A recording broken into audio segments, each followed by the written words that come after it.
Hello, YouTube viewers, friends, compatriots, bootlicker shills, death slaves, source peasants, vassals, minions, meat sacks.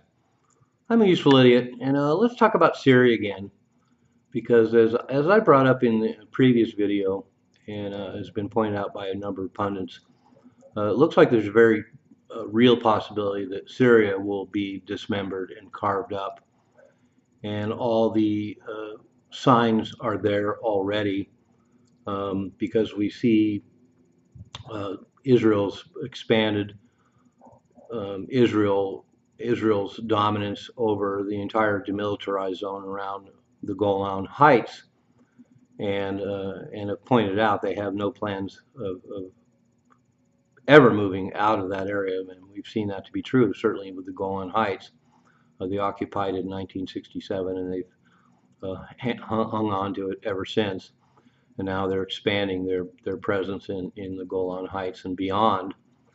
And then we see Kurdish separatists that also are going to basically solidify their positions in Syria moving forward. But of course, they're going to be clashing with Turkey. Turkey apparently is preparing a large invasion into their sectors of Syria in order to go after Kurdish fighters. And of course, the Kurds causing all sorts of problems in Turkey and have for generations.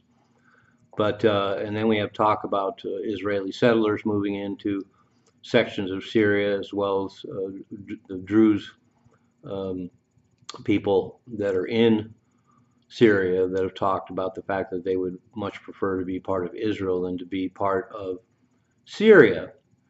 And because of the nature of the new Syria jihadist government, there's little they can do about it, particularly now that Israel has launched well over 500 airstrikes, destroying all of Syria's military capabilities, both to defend itself and to be in any position to stop anyone from carving up the country.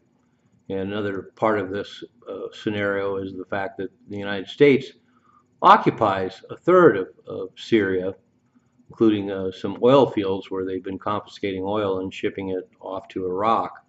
And just today, a Pentagon official came out and admitted that they've been telling the American people that there were only 900 U.S. troops in Syria, when actually there are over 2,000. So since they were lying about 900, they're probably lying about 2,000 as well. But so far, at least under the Biden administration, they made it clear that U.S. troops are not going anywhere. So things are really being set up for an unbelievable geopolitical move and having Syria carved up. And there's a lot of evidence to back that up. Of course, historically, we look at the Sykes-Picot Agreement that the Western powers secretly made at the end of the World War I to divide up the former Ottoman Empire. And that's how we ended up with the borders drawn all across the Middle East. These nations were created artificially, and it was purposely ignored what the religious backgrounds and ethnicities of all these populations of these artificial countries. It was purposely done. It's part of a divide and conquer strategy, whereby they could keep internal tensions in all these countries by having borders go through tribal areas and having no relevance whatsoever to what ethnicities and religions are in different parts of the country. And so we find that what was briefly independent Kurdistan in the 20s that quickly disappeared is a country that's divided up between 4 or 5 nations now. So we have large Kurdish populations in a lot of the countries in the Middle East, and it's caused nothing but contention ever since. And another part of this quotient that we know, it surfaced recently that Gaddafi predicted exactly what's going on in Syria right now and spoke specifically about Syria in videos recently resurfaced of him talking about the whole idea that Syria would be split up into different tribal regions. And even the Arab League laughed him off at the time, but here we are, and he even warned that they could be next. And that once again brings up to the famous 2007 revealed by Wesley Clark that after 9/11, the U.S. had plans to go after 7 nations, and the last two on the list, all the rest have been successfully toppled. The last two on the list were Syria and Iran, and so here we are. They finally succeeded in Syria. We're probably going to have a proxy government essentially run by Turkey end up in power ultimately in Syria. And the whole idea was also outlined in the Israeli Yinon plan, their secret plan, whereby a greater Israel would be created, confiscating lands all over the region, including lands in Lebanon and Syria. And I did a video on the Yinon plan. Feel free to look it up on my page and check it out to go into more detail about the Yinon plan. And part of that Yinon plan was to have sections of Syria broken off from Syria itself and be absorbed into Israel. And we're seeing that on a little bit of a scale now, but as I pointed out, we could see a lot more of that moving forward. And the basic plan that's outlined, of course, these governments like Israel and the United States have maps all written up already that show how they envision the breakup of Syria. And in fact, the United States has a map of how they want to break up and essentially balkanize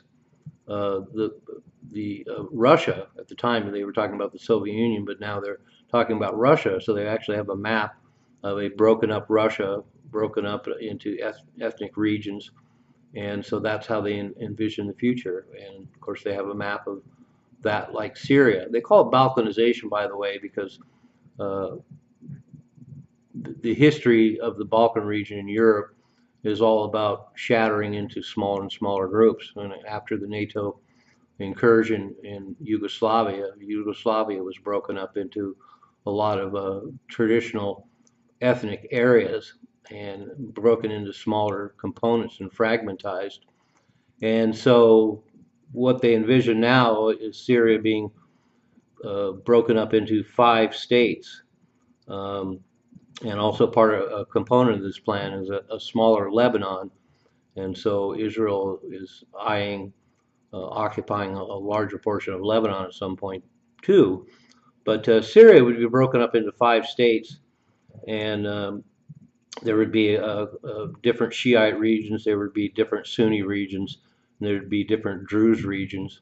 And with the weaknesses of the Syrian state and the fact that they can't protect themselves and are in no position to resist this, we could see both external and internal forces working to break up Syria, because the Israeli government will have people both inside and outside Syria working on this plan. The U.S. will have people working on inside and outside Syria to make this happen. They'll probably try and make it look like it was a grassroots, internal, organic desire by local peoples, but it'll all be orchestrated by part of the larger powers.